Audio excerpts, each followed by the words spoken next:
O talagang bobo lang talaga yung nasa administrasyon. I'd likely lean doon sa latter kasi sa lahat ng mga desisyon nila lately. Binanata ni VP Sara ang administrasyon ni PBBM.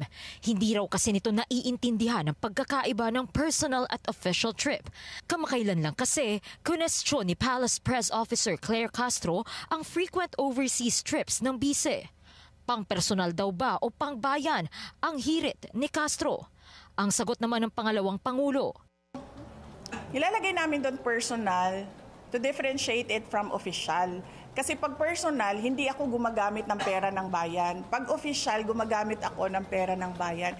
Hindi ibig sabihin na personal na lakad yan ay holiday o pamamasyal yan.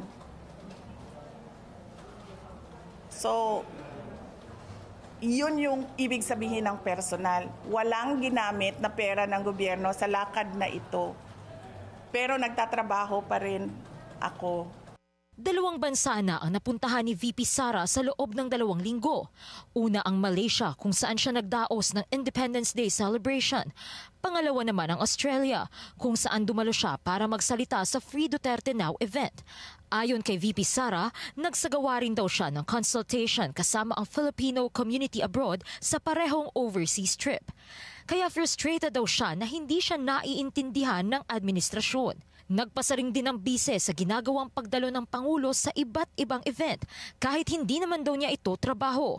Ngayong araw kasi, sumama si PBBM sa pagsunog ng 9.48 billion pesos worth of confiscated drugs sa Tarlac.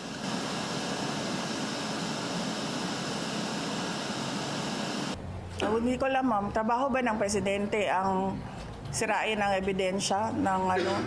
Hindi trabaho ng presidente ang mag-photo op sa nahuli na drugs at mag-photo op sa pagsira ng nahuli na drugs.